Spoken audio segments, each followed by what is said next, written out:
So, Happy New Year sa inyo lahat na. So, lagay muna tayo dito ng Happy New Year board. Yun oh! Happy New Year! So, ayun na, no? This is my last vlog for this year, 2019.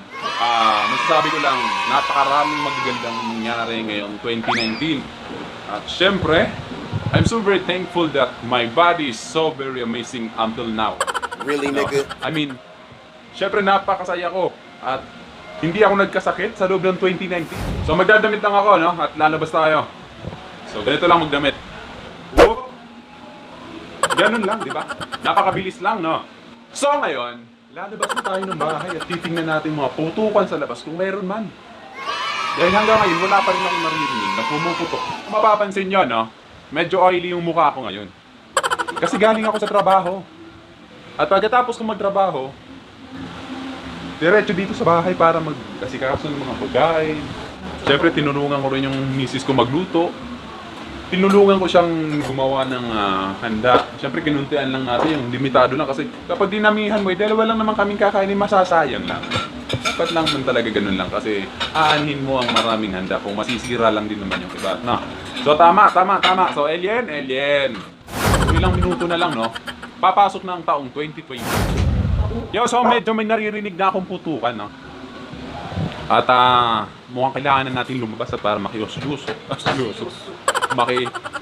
maki-join. Siyempre hindi tayo magpapaputok at manunod lang tayo ng mga nagpapaputok. Tara, labas na tayo.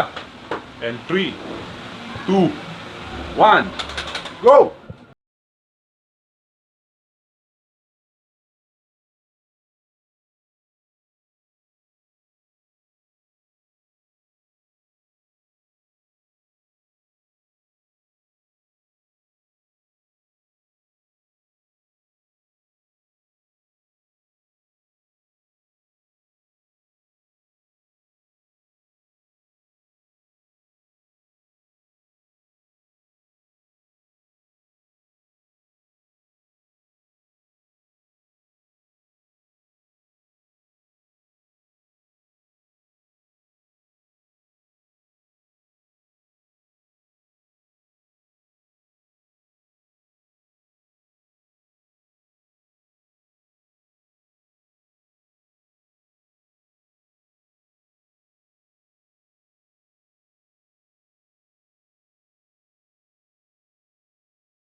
Nandito na naman tayo sa bahay, no? At yun lang yung napaka simpleng pagdiriwang ng New Year dito sa Mandaluyong.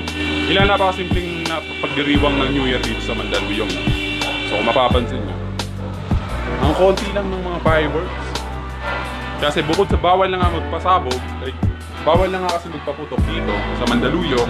Hindi na rin ako masyado nakapag-video sa labas kasi marami mga bata na na naglalaro. So, naiipit ako dun. At hindi ko rin masyado makakapture kasi masyadong madilim. So yun lang, Happy New Year sa inyo lahat. At sana marami pa New Year pagsamahan natin. At tuloy-tuloy lang sa 2020. At syempre, Happy New Year din sa lahat ng mga nakilala ko. Happy New Year sa inyo, sa mga naging kaibigan ko, especially Happy New Year! Siyempre sa asawa ko, nakaya po. At siyempre kay Baby Sam, sana next year, na New Year, magkasama na tayong buong pamilya. Sa ngayon, wala, medyo malayo ka muna sa amin. Pero, babawi si Mama at si Papa sa'yo, anak, ha? Okay, Happy New Year at hanggang doon lang. Maraming salamat sa inyo lahat.